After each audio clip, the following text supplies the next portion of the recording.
வணக்கங்க. எல்லாரும் எப்படி இருக்கீங்க? நல்லா இருக்கீங்களா? சாப்பிட்டீங்களா? இன்றைக்கி என் பொண்ணு வந்து ரைஸ் கேக் செய்ய போகிறாளாங்க.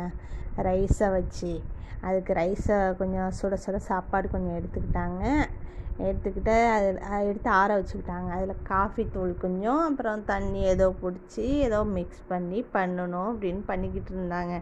சரி என்ன தான் பண்ணுறான்னு பார்க்கலான்னு நானும் பார்த்துக்கிட்டு இருந்தேங்க. தண்ணி சூடாக்கிக்கிட்டாங்க. சுட வச்சு அப்புறம் அந்த காஃபி தூளை வந்து ஒரு கிண்ணியில் போட்டுக்கிட்டு சர்க்கரையும் கொஞ்சம் எடுத்துக்கிட்டாங்க.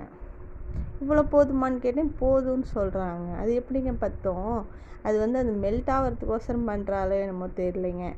சரி என்ன தான் பண்ணுறான்னு பார்க்கலான்னு நானும் வெயிட் பண்ணி பார்த்துக்கிட்டு இருந்தேங்க. பொறுமையாக செஞ்சிகிட்டு இருந்தாங்க. நம்ம கிச்சனுக்கு போனால் டக்கு டக்குன்னு செஞ்சோமா வேலையை முடித்தோமான் இருக்கோங்க.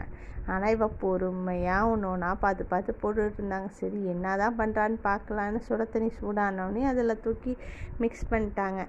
அது கரைஞ்சோடனே அப்புறம் எல்லாத்தையும் ஒன்றா போட்டு அப்புறம் இந்த சாக்லேட்டை மெல்ட் பண்ணணுன்னு சொல்லி இப்போ அவளுக்கு தெரியலைங்க எப்படி மெல்ட் பண்ணுறதுன்னு. அப்புறம் நான் ஒரு கிண்ணியில் தண்ணி சுட வச்சு அதில் சாக்லேட்டை ஒரு பவுலில் போட்டு வைக்கணும், இப்படி தான் மெல்ட் ஆகும் அப்படின்னு சொல்லிக்கிட்டு இருந்தேங்க. அப்புறம் ஒரு ஜாரில் வந்து அந்த ரைஸு, அந்த மிக்ஸ் பண்ணி வச்ச காஃபி தூள், சுகரு, அப்புறம் அந்த சாக்லேட் மெல்ட் ஆனது அதுவும் மெல்ட் ஆயிடுச்சுங்க. அது நட்ஸ் போட்ட டைரி மில்க் தான் வேணும்னு சொல்லி மெல்ட் பண்ணாங்க. அப்புறம் அதெல்லாம் ஒன்றா சேர்த்து எல்லாம் போட்டு ஒன்றா அரைச்சிக்கிட்டாங்க.